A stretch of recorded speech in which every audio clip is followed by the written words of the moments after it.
Vejam a relevância moral da beca, o símbolo de nossas vestes nas cortes. O jurista italiano Piero Calamandrei, grande processualista do século XX, certa vez afirmou que queria ser enterrado com a sua beca. Porque, abro aspas, se ela me ensinou a abrir os portões de masmorras, me ensinará a abrir a porta dos céus.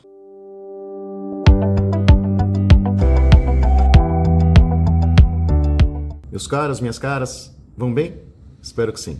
Bom, eu quero tratar com vocês hoje sobre essa determinação do CNJ, por intermédio da sua resolução 591 de 2024, de que as sustentações orais devam ser remetidas aos tribunais em arquivos de áudio ou vídeo gravados pelos advogados, não mais sendo regra a sustentação oral síncrona, digamos assim, no ato do julgamento, seja ele presencial ou telepresencial. Evidentemente que nessa resolução consta também que o advogado poderá pedir o destaque do seu caso para que ele seja julgado presencial ou telepresencialmente, e não virtualmente, ocasião em que, sendo presencial ou telepresencial, seria possível a sustentação oral síncrona, digamos assim, no ato do julgamento. Mas nós sabemos, pelo andar das coisas, que esse tipo de determinação constante de resoluções do CNJ acaba sendo, entre aspas, um prato cheio, digamos assim, para os tribunais tornarem regra, tornarem obrigatória, compulsória, a sustentação oral remetida previamente por áudio ou vídeo. E aqui a advocacia não pode se curvar a isso. Não pode se curvar a isso. Por quê?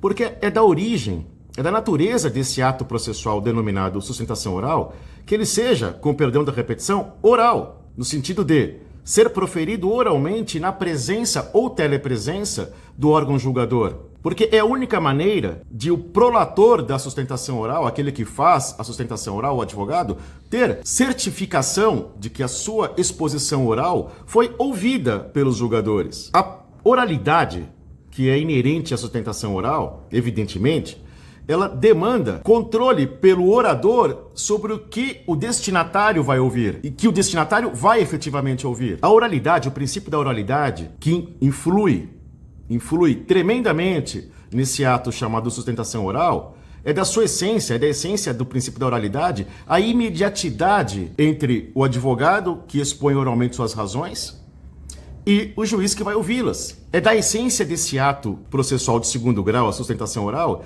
que ele seja proferido no ato do julgamento, repito, seja ele presencial ou telepresencial, mas jamais deva ser remetido, se aceite que seja remetido, previamente em arquivo de áudio ou vídeo. Simplesmente porque, sendo remetida em arquivo de áudio ou vídeo, a sustentação oral deixa de ser uma sustentação oral, passa a ser um documento, uma reprodução mecânica de algo que foi documentado em áudio ou vídeo antes.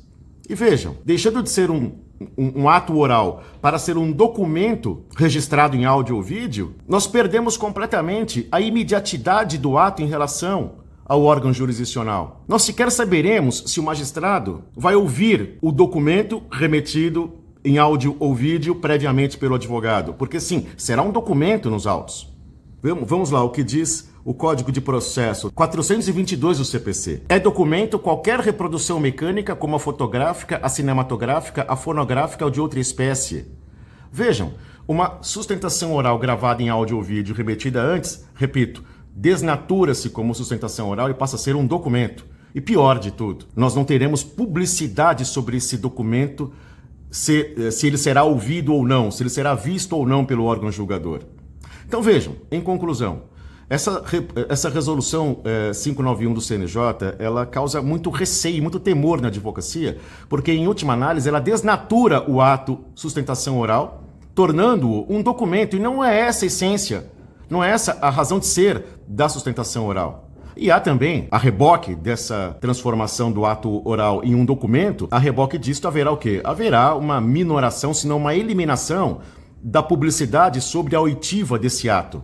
Nós não saberemos se a nossa sustentação será ouvida ou vista. Então, vejam, nós temos que realmente, a advocacia, como tem sido conclamado pelas lideranças da classe, nós temos que reagir com contundência, com técnica, com equilíbrio, com comedimento, mas com contundência a respeito dessa iniciativa do CNJ, que, com todo respeito, não andou bem, não anda bem. E esperemos realmente que a advocacia tenha aí um ponto de equilíbrio e que a sustentação oral seja preservada, a sustentação oral síncrona seja preservada, como um direito da advocacia, uma prerrogativa do advogado e um direito da parte, e que a remessa de sustentação oral gravada em áudio ou vídeo seja uma possibilidade ao talante do advogado, que ele possa exercê-la caso ele queira, e não algo compulsório. Meus amigos, nos unamos nessa luta porque nós toleramos muita coisa, mas supressão desse direito fundamental do advogado de sustentar oralmente suas razões de segundo grau, nós não podemos abrir mão disto. Um abraço a todos e vamos em frente.